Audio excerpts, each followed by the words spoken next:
Oh, boys.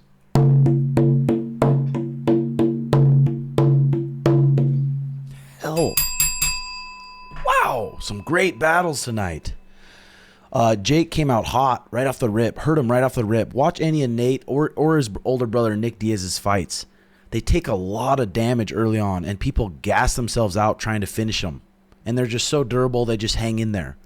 Both the Diaz brothers, they have like this slow twitch muscle. Boom, boom, boom, boom. They just pitter patter, and they can punch you at about 60%, but they can punch all day. They do triathlons, so they're just in phenomenal shape with that slow twitch muscle, but they're super durable, and they take a lot of beatings. But the discipline it takes to not panic and just constantly throw hard KO punches, just trying to get them off you, that took some serious discipline by Jake. And for people who can't say he boxes, you got to stop, because the kid can box. The kid can box. Being able to handle that output and that kind of pressure in a short amount of time is a hard thing to do, and he did it great. And he was in phenomenal shape. His legs were in great shape. He stayed disciplined. He didn't panic from all that pressure. Yeah, with the Nate Diaz and Nick Diaz style, eventually that style is going to catch up with you. Older you get, taking all that damage, it's going to catch up eventually. But Nate bumping up to 185 pounds. Jake Paul was probably easily 200 pounds in that ring. Big, explosive, durable dude.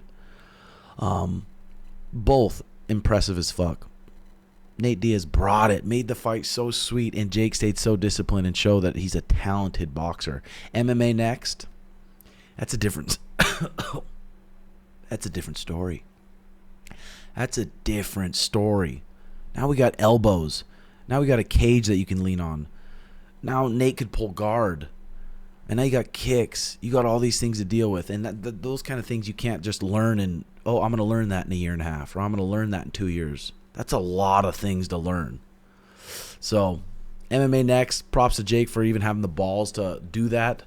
But I hope they make that happen. But new fans, new MMA fans that are pretty new in these last couple years, do me a favor and go watch some of Nick Diaz's highlights on YouTube. Nick Diaz, he's the real OG. He is the real OG. Watch his fight versus Paul Daly. Watch his fight versus Cyborg. Or watch his fight versus Takanori Gomi. Or Marius Zaromskis. All of those fights, he just takes a major beating, and these guys explode, and they just whoop his ass early on. But he just hangs in there, stays in there, and they break, and they wear themselves out. And he takes him out. But he's the real OG. He's been one of my favorite fighters for a long time. But Nate's a gangster. Nate's a legend. What a fight by both those guys. Seriously. Sandhagen Font, that happened tonight. Sandhagen, he might be the most, probably top 3 in the UFC, well-rounded guys.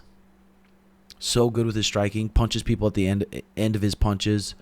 Switches stances. Mixing it up. His takedown, he's not like that great of a wrestler. His just timing on his shots is so good. Font didn't even have a chance to throw an uppercut or a knee or anything. So deep on his shots. But he was smart. That was smart by those guys to take Font down early. He only had 3 weeks to prepare for a 5-round fight. Take him down early, wear on his frames, stay heavy on him, zap his energy. And anyone who's been in a fight, grappling in a fight, zaps your energy. But Sandhagen, even the art of ground and pound is such a hard thing that people don't realize.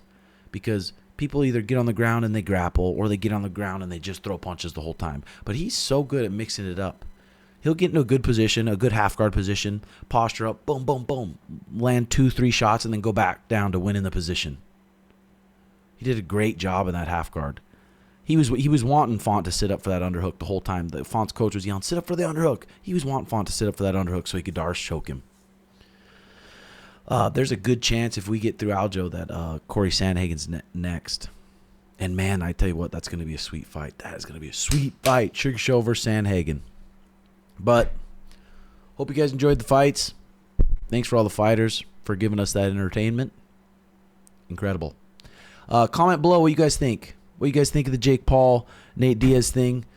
What you think Sandhagen should be next. What your thoughts on the performance were. And hit that subscribe button for if you're new here.